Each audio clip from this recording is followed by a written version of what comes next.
Hi,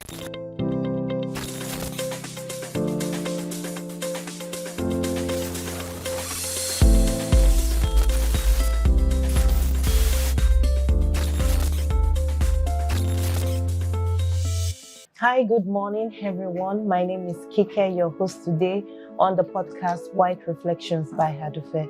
White Reflections by Hadufe is a podcast that delves into the complexities of life and modern day living. As you all know, what we try to do is we try to bring real people with real life situations to talk to us about situations or life experiences. Perhaps somebody going through something similar can benefit from it. We also bring in experts to talk to us about life situations. Perhaps somebody also going through something similar can, benefit from it. Today, we shall be talking about hearts, the captivating trends that have been redefining the world of hearts. Joining me on the show today is Koinsola Balogun Kuko. She's an artist and she's also an author. She'll be taking us into the world of hearts. Thank you, Koinsola, for joining us on the show. You're welcome. Thanks for coming. I mean, it was a very short notice. Yes. And then you made yourself really available. Thank you, Koinsola. You're welcome. Yes. Okay, so Koinsola, sometimes back I stumbled on your page, and I was blown away by some of your pieces, and short videos in 5-10 minutes, you would come up with beautiful, beautiful artwork. I've never really been a fan of art until very recently when I visited a gallery in Lagos. And I was blown away by some of the artworks. The creativity behind those works of art. I remember a particular artwork that I saw was made out of carcass, and nobody knew. It was looking at the artwork, it was just, it was nothing. I couldn't read it until I put my phone to it and I was able to make out the face. Yes, the face of somebody's face actually. So yes. That means it was more of an abstract. Exactly, something like that. And I was told it was made out of carcass, things that they picked up and all of that. So just to buttress that, in the world of arts, people are doing amazing things. Yes. Artists are doing amazing things. So I would like to very quickly ask you, Koinsola, what inspired your journey into the arts? Okay, so ever since I was little, there are two things I love doing. I loved drawing, I was not that good at drawing, and I loved writing. So I would write I would, draw like a stick drawing, paint it in a very funny way, and put like a caption on it. So growing up, traveling, going to places, it gave me more inspiration. And then a couple of years ago, I tried collecting art, abstract especially, because there was something about them that I really liked, how they could be diverse. And I realized how expensive they were. So then I saw one lady, she just put a mop in a bucket and she just threw it on the canvas and everybody liked it. I was like, what? I can do better than this. So I started to just try. And so the first work I did was, I just did it on a cardboard. I just got the watercolor. I didn't even get the real painting materials.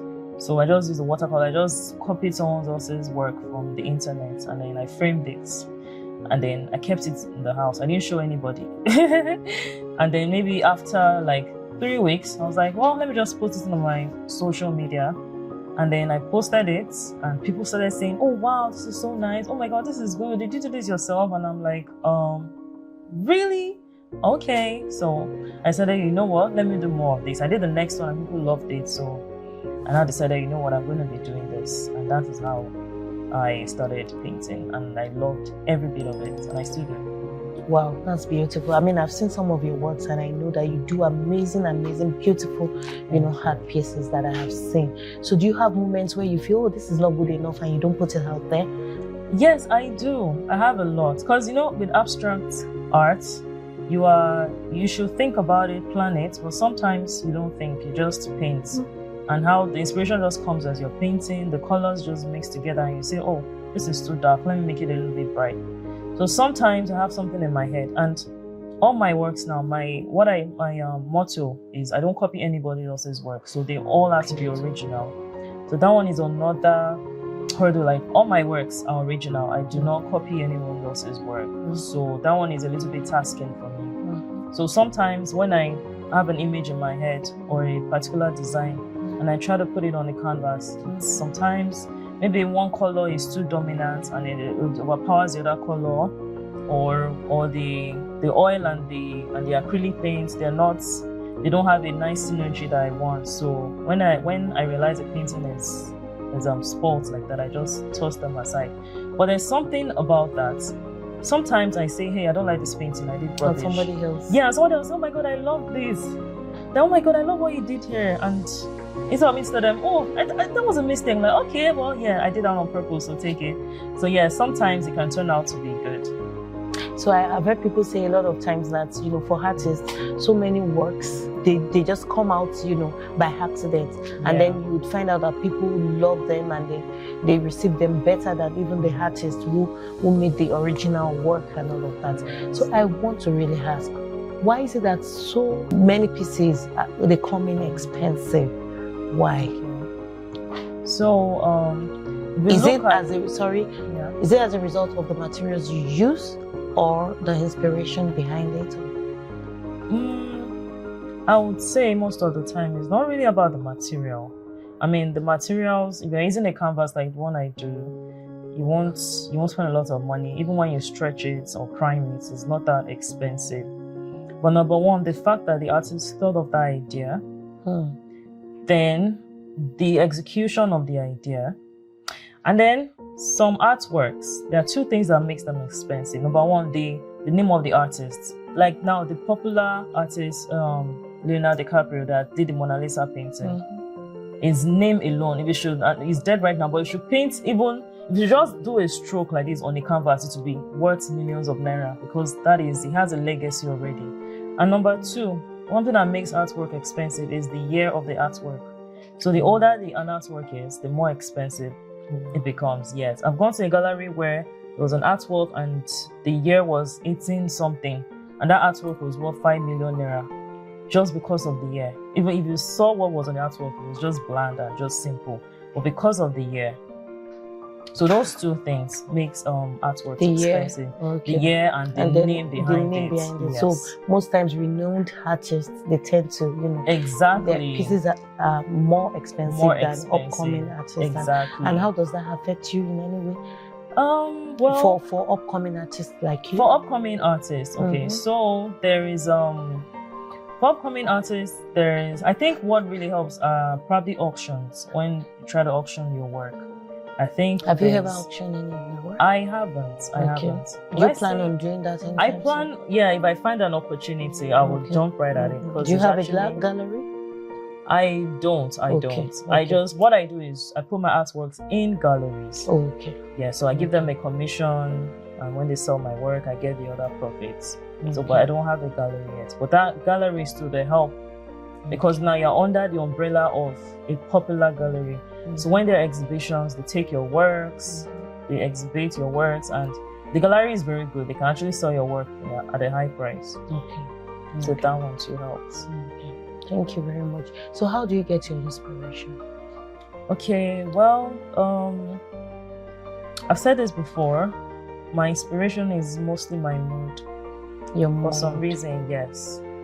And it's not just a particular mood, which is the good part of it. It's all of the human emotions. If I'm happy, I want to paint that. Oh, I'm feeling happy today, let me just paint something. If I'm angry, I just go and... So you came with 4 pieces or 5? Yes, I have 4 pieces right here. So which one can you say you did while you were really happy? Okay, the happy one is this. Sorry. Wow. It's this one. Okay, and it's got a bunch of colors. Yes, you can see how it's flowing, like a river. Okay. And the colors are bright colors. So I use mostly bright colors in my painting. Okay. Sometimes I put a little bit of dark because life is not perfect. So that's where you see the dark colors just trying to pop out. Okay. But yeah, this is like, when you go to the beach and the river, yes, and the waves and the tides and there's breeze. So this is This is inspiration behind represent. this Yes. piece, actually. Yes. So you were really happy when you did this. I was in a good mood. I think I just got an alert or some things. I'm sure for somebody who collects art work a lot, they would know or should be able to read this piece. Of course. So I met somebody not long ago, and the person was like, "Oh, this is like a river. This is like a tide." I'm like, "Oh yes, like you can understand." So it's actually quite interpretive. Just see something flowing, and it's bright and colored. Others might even say it's the wind, it's the breeze blowing different colors. Okay, that's beautiful. So there's another black one there. Yes. You can guess the mood. Exactly. I even thought that was the one you were going to bring out initially. Oh no. So this one is just me trying to give myself hope. This is about hope. This is about hope. This is the background. You can see it has a dark shade. I colored it black first. And then this is branches of hope. That's what I actually called it. Yeah. So these are like the yellow signifies hope, the orange. You can see I use bright colors and just a few of them, just 3. So just signifies hope. Yes. But at the end of the day, the dark side is still more dominating. So it was like a gloomy mood. Gloomy mood for you while you were doing while I was doing this. Okay.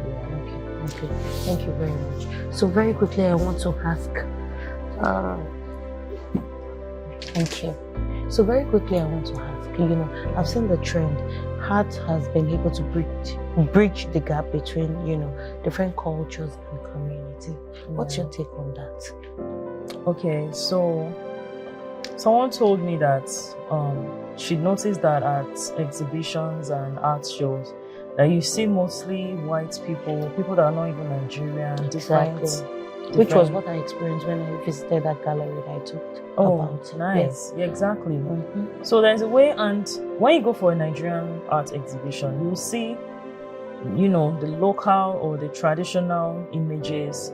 They can draw a woman fetching water, but you will see a white person admiring it like, wow. So you will think it's only a Nigerian that can relate, but it actually does the opposite. Also, I don't know how, there's a way it appeals to them that it calls them that, oh, this is coming out from a Nigerian person, and then they can relate. Also, Karisola, I'd like to talk about digital arts, the world of arts and NFT, cryptocurrency and all of that. There's been a trend of people acquiring artwork pieces using cryptocurrency, NFT and all of that. Can you shed more light on that? Okay, so NFT is non-fungible token. That's the meaning. Okay. And it means if you have an NFT, if they buy your artwork as an NFT, it means it's unique. It's unique. Yes. So NFTs are for works that it makes your work unique, and that's the only one. Like there's no other one. So when your artwork gets purchased as an NFT, it has a unique serial number that you cannot get it anywhere else. That is yours, and that is it. So what people are doing now is they purchase it digitally through that NFT medium, online platform, and the physical work can still be sold to someone else. But the fact that someone else has that digital work, that's theirs. And now there's an advice that they tell people that you can buy your work as an NFT at a low price, then you can now sell it at a high price. So I'll say it's more or less like a business transaction. People are using it to make money now. Yes, just buy a piece of work, an artwork, for a low price and sell it for a high price. And the good thing is that artworks, they appreciate.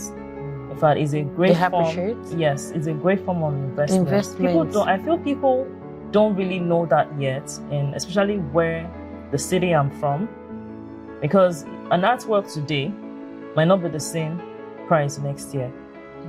And in fact, an artwork should never depreciate. You should not sell your artwork for a lower price than what you're selling it, because artworks always appreciate. So I don't know if you've noticed there's a trend with all these rich people. They have all these art collections, and it's not small money. It's like they buy their works in millions, because maybe they probably had that work for a while, and then every year the price keeps going up. So they actually buy this artwork as a form of investment, not just for. And when you want to sell, How does They sell it higher, at a higher price. At a higher price. So our artworks are supposed to be, they should be for investments, not just for beautification or appreciation purpose. Or status. Or status. Oh yeah, so that's where the status comes in play. Okay. So because people that know artworks know how expensive they are, so when they see a nice artwork in someone's house, they will say, "Oh wow, this is really." They know the value of that work. So for you now, you're saying that artwork has a lot to do with sophistication, status, and class. Yes, it does. You can enter someone's house and just see the works on their wall, and you say, "Wow, this person has a lot of class." I mean, I went somewhere and I saw, the first thing I saw was the artwork, and I'm like, this place is going to be so beautiful. And I was right. Everything there, everything else, the furniture, everything was up to taste. So knowing from someone's artwork, when you see an artwork, you will know that this person has taste. So very quickly, we'll be talking to Tomi. Tomi is also an artist and a art lover, and she's mixed race as well. Mom is Chinese and dad is Nigerian.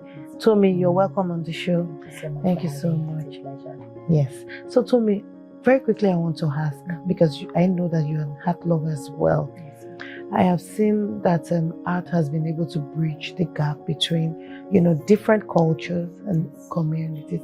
Can you, briefly talk on that? Yes, art is known as a universal language, and it transcends words. It definitely transcends language barriers. Okay. It is often said that a picture speaks 1,000 words. I'm actually have a background. I'm a writer. I'm a blogger. Okay. So if I want to describe my experience, I need to use to write an essay. I need to write a paragraph.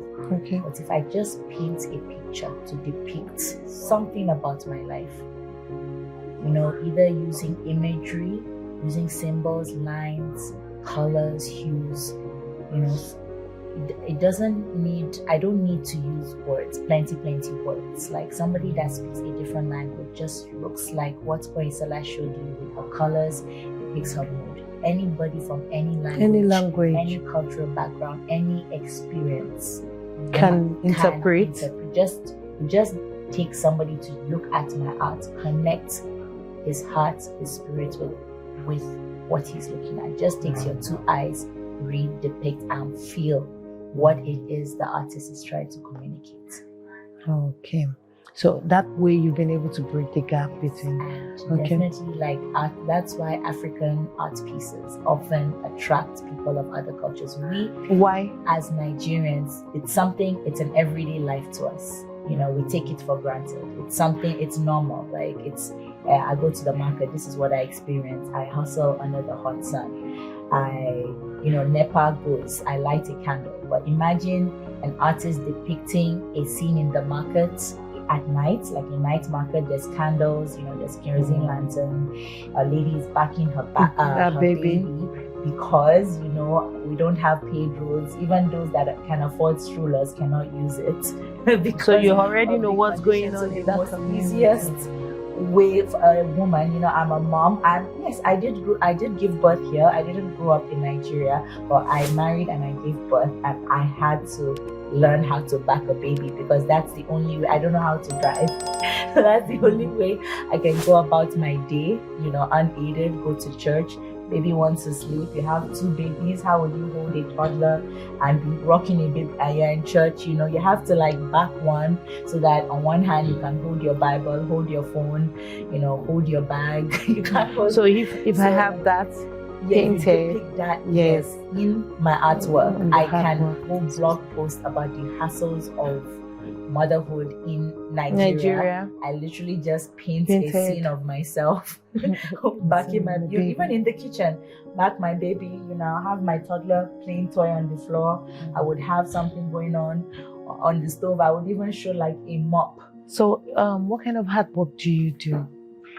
Well, because I know yours is different from the regular painting, canvas and all of that. Yeah. Well, for years, I've been noticing, I've been drawn to resin art work. I watch resin art. Resin artwork. So it's a liquid chemical that you mix. They usually have a hardener part that you mix with the original. So usually comes in part A and B.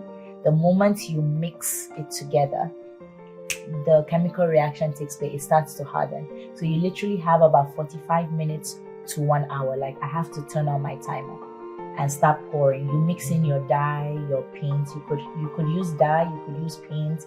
I use alcohol ink because I'm just starting. So, but resin is very expensive. So I actually thought, and then I do know that they do make resin earrings, but they usually do it more with glitter.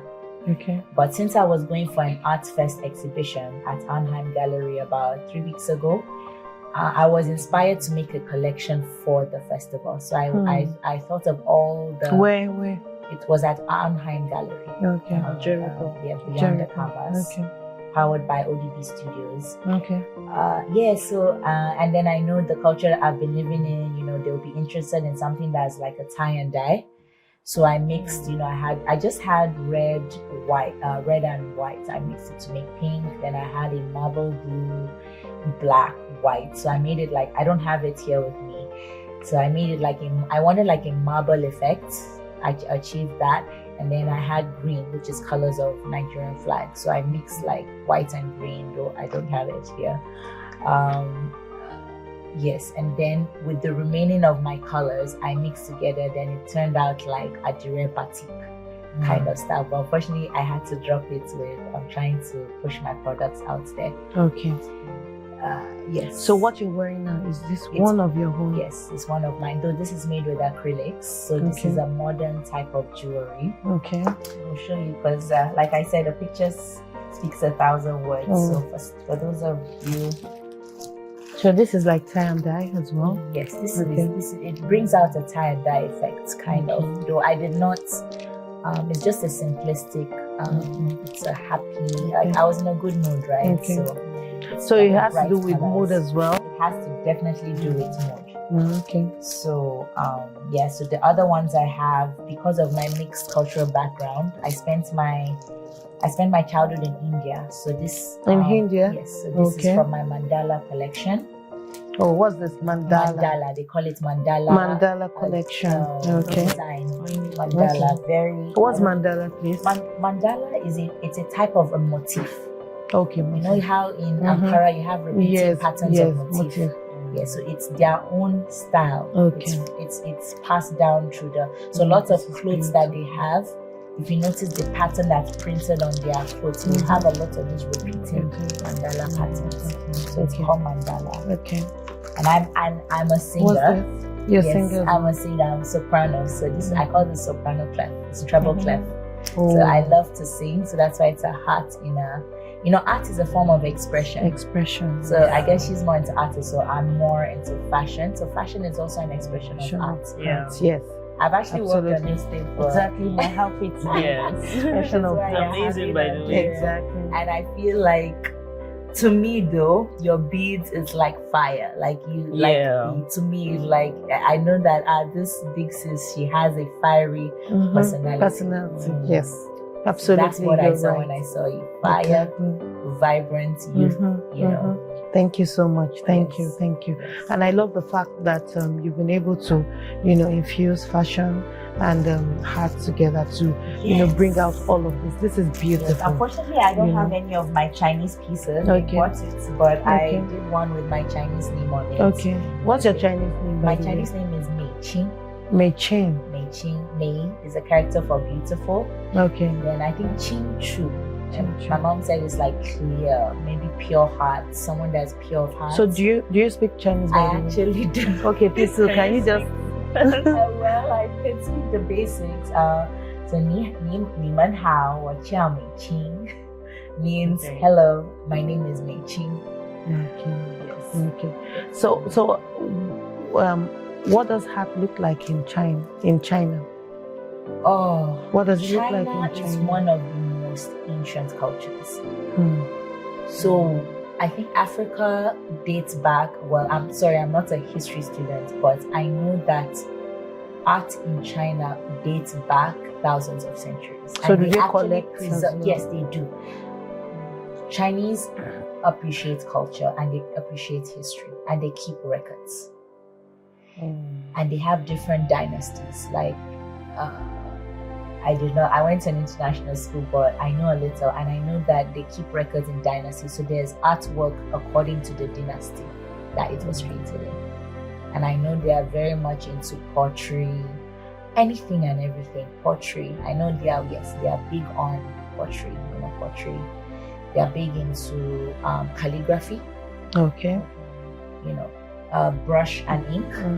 So they do a lot of, so their artworks is a lot of their character, because even Chinese character is art, because they don't have alphabets. The Chinese character is made up of different words that describe that thing that they're saying. So when I was in China, I didn't learn what they do. It's not really alphabet. It's characters joined together to make a new character.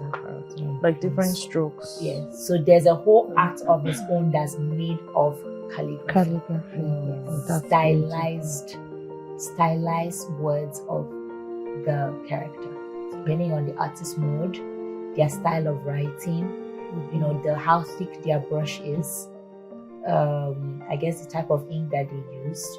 I don't really know too many details because I wasn't an art student, but at least this is what I, it's part of who I am. So I noticed some of these things. Yes. So this is what you do now. How have you been? So something like this is also kind of like a stylized version.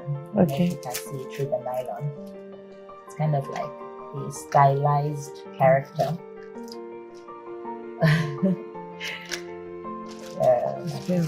So how cheap or expensive are this? Oh well, I'm trying to just let it go for a flat rate of about 1,000 or 1,200. So art transcends so many mediums. It's not just on canvas. It's anything you do, anything you create. When you are an art lover, it transcends into anything you do. So where do you stop this? Do you stop this anywhere in Ibadan here? Yes, it's actually available at Tunde Ogunlade Art Gallery.